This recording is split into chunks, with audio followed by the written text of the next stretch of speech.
welcome back to another edition of Formers Friday. That's right, I'm not actually dead. For those of you who saw last week's episode, I didn't actually commit suicide, but thank you for your concern. Alright, we've talked in the past about how I love Generation 1 Soundwave. I mean, G1 Soundwave, that was my boy. And so, I never really liked Blaster that much.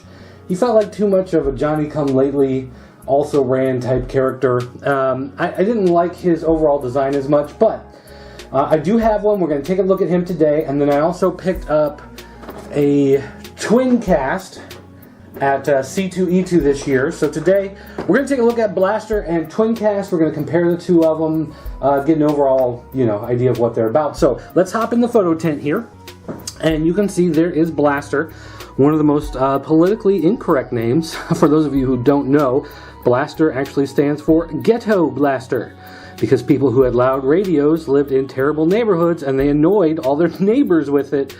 So he is named after the Ghetto Blaster giant radio. So, I mean, overall, it's a fine design.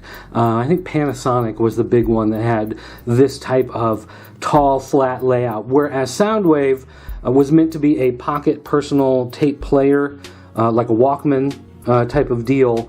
Blaster is meant to be, of course, a bigger type radio. The fact that they're roughly the same size kind of betrays that problem with Transformers that they had with sizes and whatnot. But here you can see he's Blaster. He's got the reveal the shield right on his crotch there, so if you want to rub his codpiece and see if he's a good guy or a bad guy, well, it's right there on his chest. But, it's also hidden there. So in case this doesn't tell you who this guy is, feel free to play with his junk down there.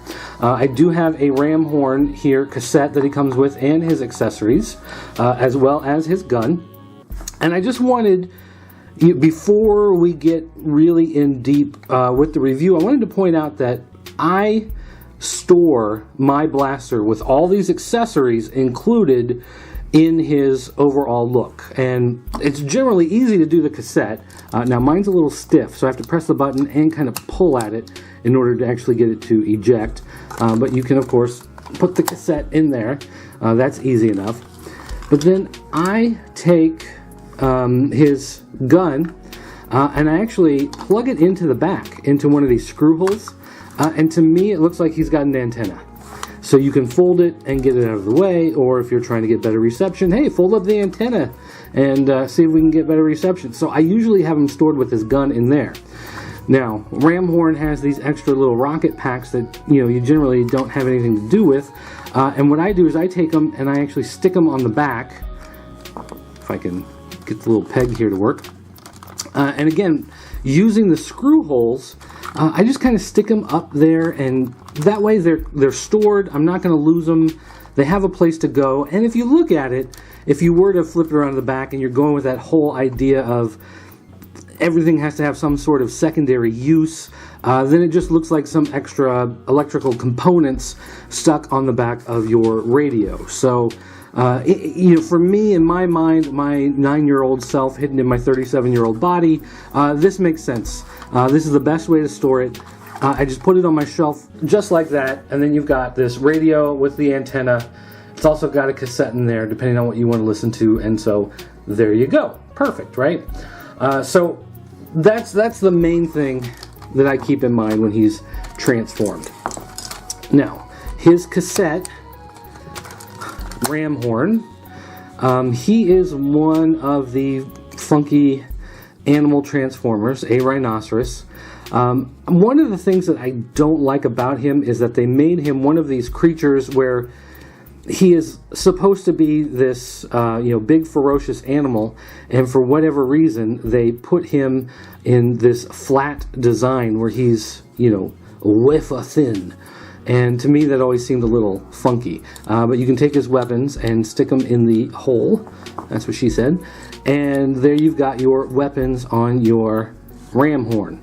And you can play with his feet. You could take, sometimes, no joke, it takes me like 5 minutes to get the feet just right to where he's balanced, where he will stand up, because he is super thick, super thin and annoying, and so it is tough sometimes to get the legs just right to where he's not going to fall over as soon as you set him up. But again, we've got a Reveal the Shield, this one in a much nicer place to mess with, and the shield will still work.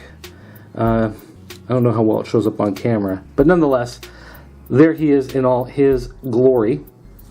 Set him off to the side. Now Blaster, when he's in this mode, when he's in the Ghetto Blaster mode, the things that strike me right off is I do like the idea of having the handle at the top.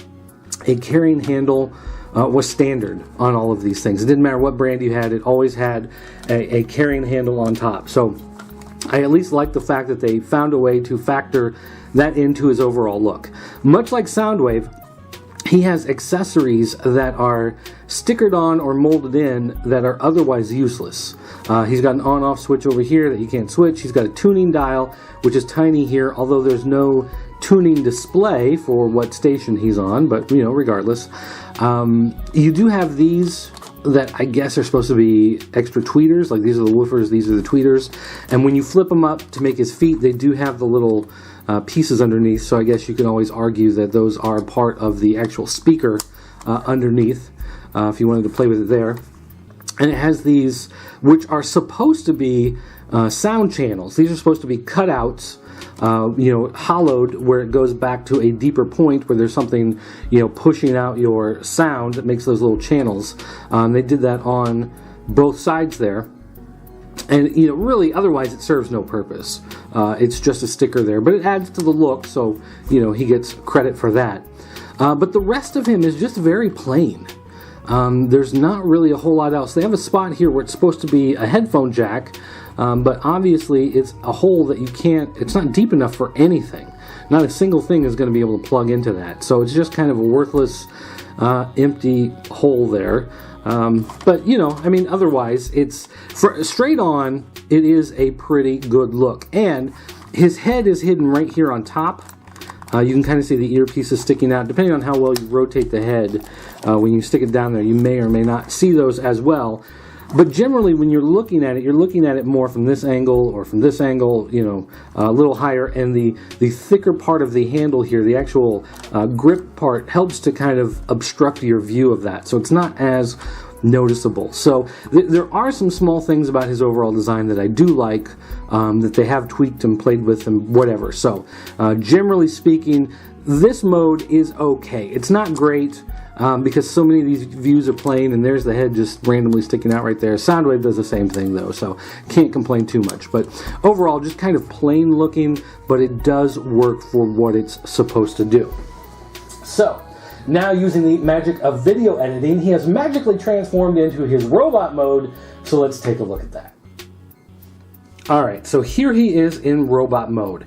And generally speaking, I like the big blocky look of the G1 Transformers, and for the most part, I like this robot mode, except for the shoulders.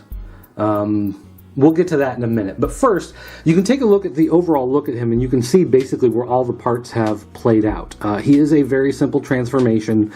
These were obviously the parts on the side. This was along the bottom. These are in the middle here, and then the head flipped up.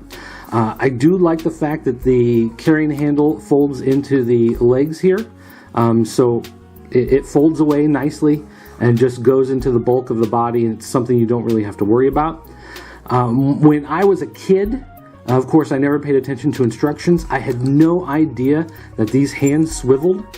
So I always thought that he just had sideways hands. To me, he was the original gangster because he always had his gun held sideways.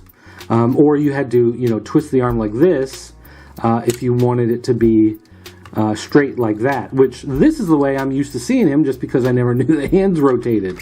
When I got older, I had one of those epiphanies, and the hands turned.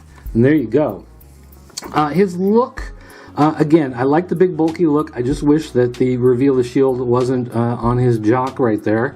And from every angle, he does have that big blocky look. I like the large sections of color. It doesn't rely too much on stickers. You only have a few stickers on him to add to some color, but otherwise it's pretty much all down to the actual plastic and the colors of the plastic. I don't like these shoulder parts and the arms, how they are just these thin, tiny little pieces of metal right there. I really wish there was some other way, something else covering it. For whatever reason, that's always just kind of bothered me. And I guess you could, if you wanted to, push it back in so his arms were, right at his side. And I guess that's how some people do it. But, it's like they telescope out. You might as well let them. You know what I mean? But when you do push him back in, then suddenly he's very claustrophobic, kind of hard to, twist this stuff around. Just makes it kind of difficult to move him and to pose him. And that's another problem. There's nothing in the elbow joints, so nothing in the middle of the arm moves. It's just, a big solid piece, which I guess I wouldn't mind as much if he had a bigger rocket cannon. For whatever reason, this gun to me just doesn't seem to fit him, because that's just some sort of long rifle. I wish it was more of a bazooka, kind of like what Soundwave has, so it's something similar, something that would attach and use the full length of the arm. That to me would be a better solution. But nonetheless, there you have Blaster in his robot mode. We can take a look at his head real quick. I'm going to tilt it up like this. He is actually somewhat unique in the way that he's got that kind of headband, which I'm assuming is supposed to be a visor. When he goes in the battle, the visor would pop down over his eyes as far as storyline aspects go. I do like the little antenna because, one, it would make sense that he's part radio, so he's going to have antennas good for communicating, but also he kind of looks like Sark from Tron, who had those antennas on the side of his head. It's a very reminiscent look going down on the side of his head. So anything that emulates Tron, even unintentionally, gets bonus points from me. I do like the look of his android face. You do have the full eyes, nose, mouth, which you don't get on a lot of Transformers. For him, I just think it works. I like the look of it. So overall, again, I like the big bulky look. I like the large fields of solid colors. So he is pretty cool, even though I don't think he's quite as cool as Soundwave. And then this guy,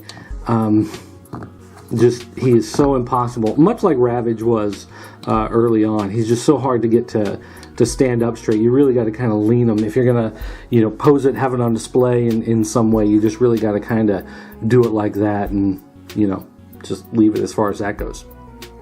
All right, so that's Blaster. That's G1 Blaster. Now, I did buy this Twincast when I was up at C2E2, and really for no good reason. It was just kind of one of those things that I saw it, and because it is a redeco, it's different colors of the guy. It came in the box, it was brand new. I just decided, I'm going to own that. So I ended up buying this.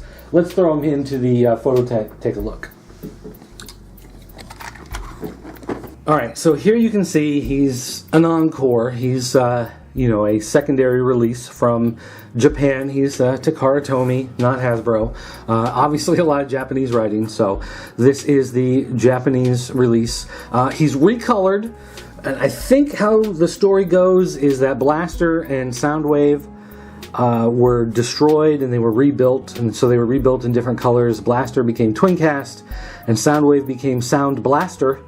I'm not sure why those names were chosen, but nonetheless, you've got the product pictures on the side, you've got the basic transformation there at the top, which it does show the arms pushed in, not the way I'm used to doing it, but then again, I learned how to do it as a little kid, and I was probably wrong and stupid, nonetheless. More product. And then you've got this awesome artwork on the back. I love these old... I wish I could find modern, posters of this old type classic artwork. I would buy those in a heartbeat if I could find them easily. Some of you guys know, send me some links. I would love to get my hands on some of those. But anyway, inside the box, I did cut the tape on it here.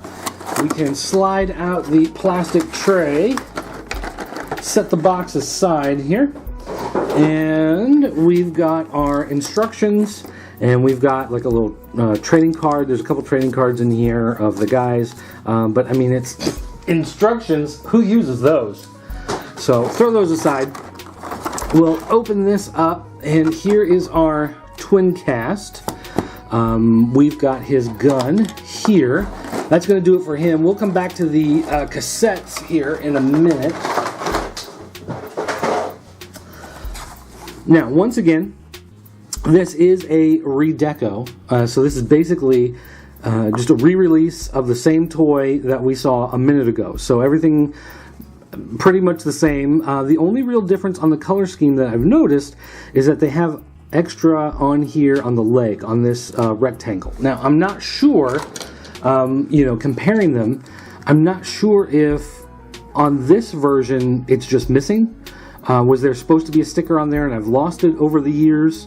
Was there just never one there and they decided to add one here? Although I do notice that on this version, instead of these being stickers that are applied later on, or down here, these are actually like painted on.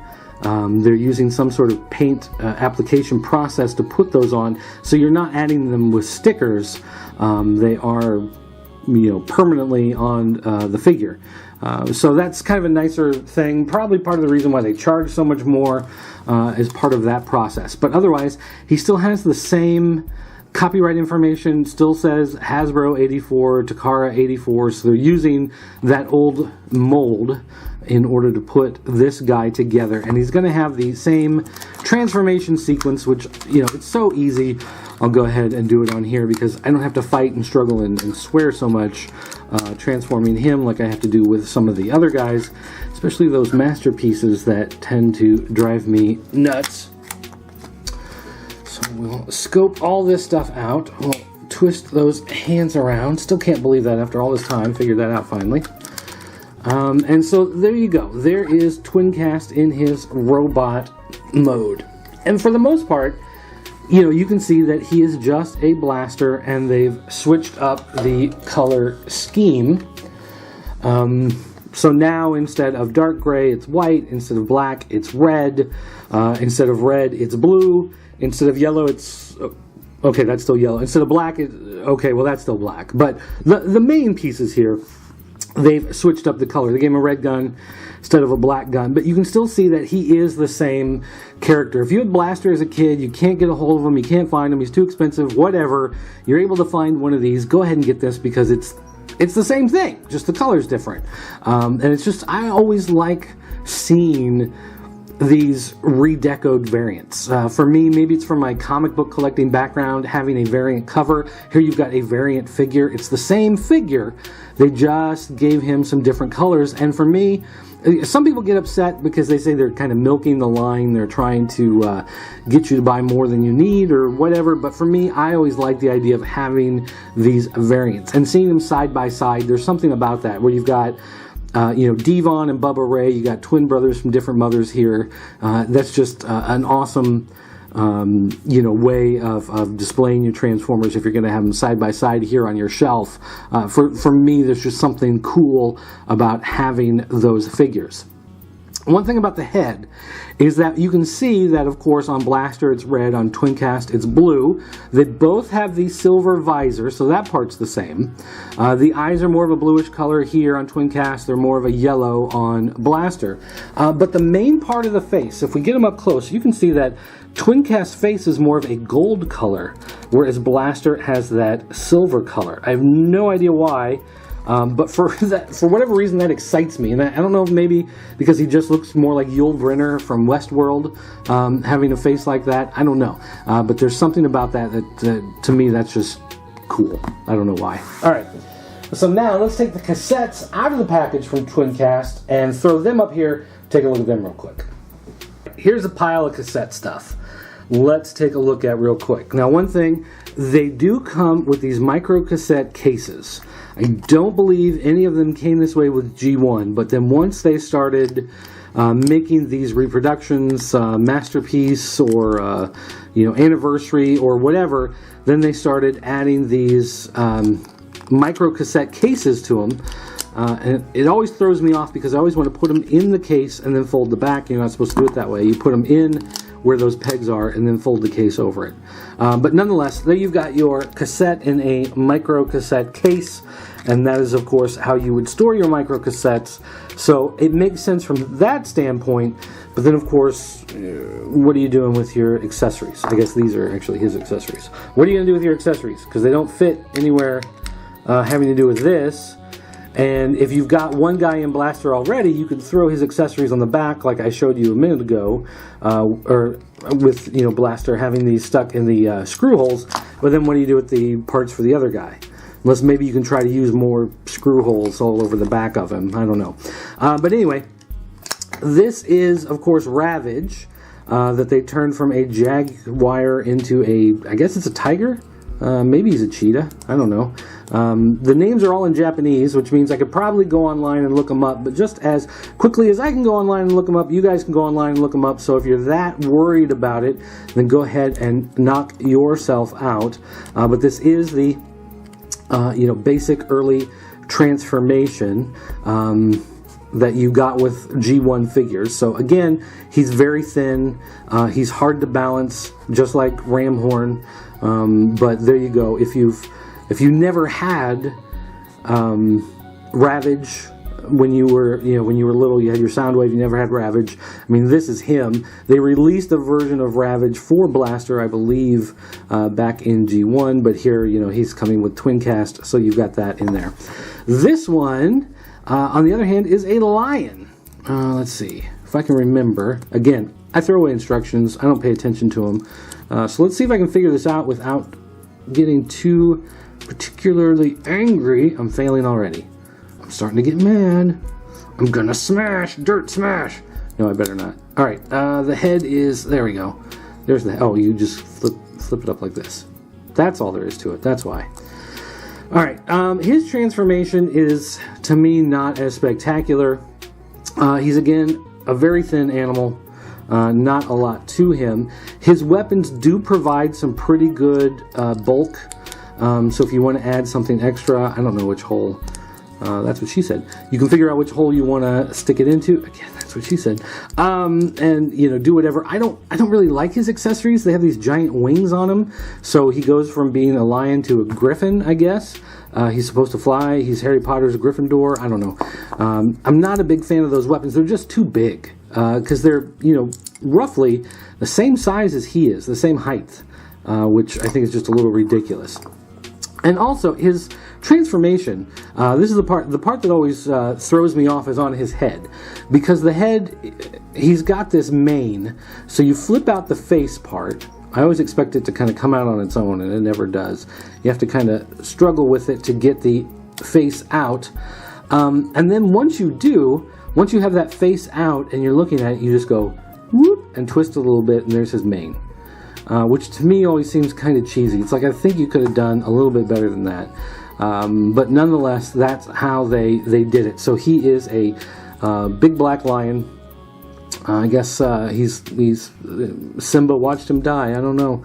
And when you transform him back, you slide all this back together. One thing I really dislike about the way they did these cassettes is they have this sticker on them. Here it's supposed to be, robots in disguise. They're supposed to look like they turn into some other object. So these are the micro cassettes. They have the fake label on the front. They've got the little window where it's the 2 reels of tape. It's supposed to say Japan printed right on there. Of course, it's broken up because of all the little pieces, but nonetheless, they still tried. It's still there. But then they have this sticker here, which shows some sort of transforming robot with these little highlighted areas, these little points, bullet points with lines going to it, showing features on them or something. I've never quite understood why they stuck those on there. It would make more sense to stick it somewhere on this side when he's transformed than on this side when he's supposed to be in disguise, because otherwise it's like, oh, well, why are you getting this readout on some other robot? And again, I know, toys, I'm a grown-up, supposed to be able to look past these things, but I mean, that's kind of the point of doing these videos and talking about this stuff, right? Is that we are going to get anal about some of this stuff that drives us nuts with our toys, because at heart we all want to be toy designers and make $1 million every year designing and playing with toys.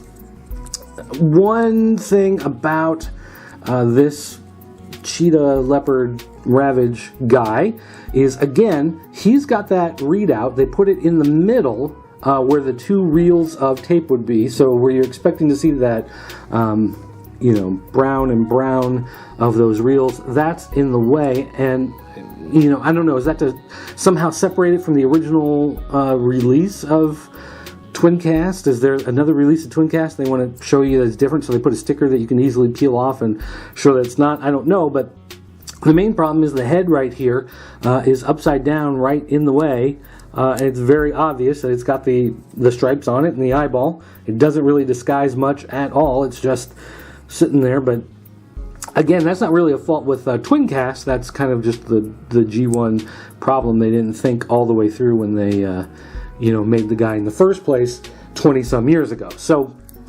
maybe that's just too much bitching for a grown-up about a kid's toy, but nonetheless, there it is. So we'll throw these guys back in here side by side, Twincast and Blaster, so you can see. And Twincast, it's funny, Blaster I always thought, because I've had him for a long time, I'll adjust the camera here, because I had him for a long time and the head is loose, I just figured, well, that's the way it is because he's old and he's used up. But Twincast head has that same looseness. Apparently it's just a flaw in the design of Twincast, is just the fact that Blaster or Twincast, it doesn't matter, the head is very loose up there and it's just going to kind of flop back as you're playing around with it. Maybe it's a problem that I play with my toys, who knows? But nonetheless, there you go, Twincast and Blaster, a bunch of cassettes, pieces you can play with on your own at your own leisure. So there you go. I still love the toy. I mean, I'm gonna play with the toy, even though it has some faults with it. It's not as cool as Soundwave, but it's still a cool figure. Alright guys, don't forget, you can check out more videos at popculturenetwork.com. We've also got written reviews, we've got some comic reviews, we've got a new column from a Masters of the Universe collector in Finland. Of all places, you want to check that out. Make sure you see what that's about. We've got some podcasts coming, some cool stuff like that, so make sure you check out popculturenetwork.com. Also, you can go to jointheforums.com, the official forums of the Pop Culture Network. Talk to other toy fans, leave messages, upload photos. You can whisper sweet nothings into my private message box if you want to. If you want to contact me directly, though, you can find me on Twitter. It's at PCN_dirt, or you can call our 24-hour voicemail line. It's area code 217-953-4025. You can call 24 hours a day, 7 days a week, and leave a voicemail message there. That's going to do it for me, guys. Thanks for watching, and I'll see you next time.